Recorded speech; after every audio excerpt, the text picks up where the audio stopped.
Hello everyone, आज चाहिँ हामी गुराँस हेर्नका लागि जाँदैछौँ। अहिले चाहिँ हामी कलङ्कीसम्म गाडीमा जाने भनेर गाडीमा कलङ्कसँग पुग्यौँ। त्यस पछाडि हामी हिँड्दै हिँड्दै हिँड्दै जाने भनेर ट्रेकिङको लागि भनेर हामी चाहिँ हिँड्दै हिँड्दै गयौँ। यहाँ चाहिँ यो सुषमा हो, त्यहाँ अगाडिका दुईजना मेरो दिदीहरू हुन्, यो चाहिँ म हो।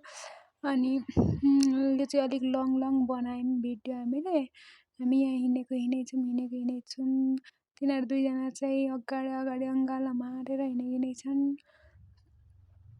अनि हामीले चाहिँ अहिले चाहिँ गर्मी भएर अनि यस सुषमाले हाई भन्नु न भन्दै चाहिँ अनि मैले हाई भने अनि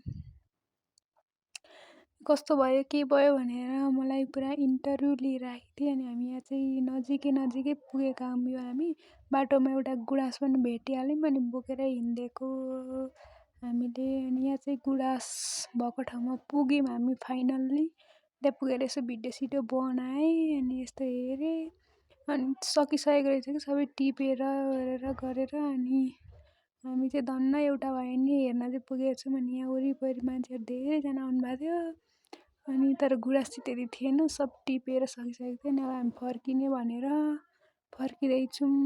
धेरै नबसेको पानी पर्न आँटेको थियो, तर यहाँ चाहिँ घाम लागेको जस्तो देखिन्छ। तर एकैछिनमा मौसम पानी पर्ला जस्तो भएर पर्यो एकछिन पछाडि।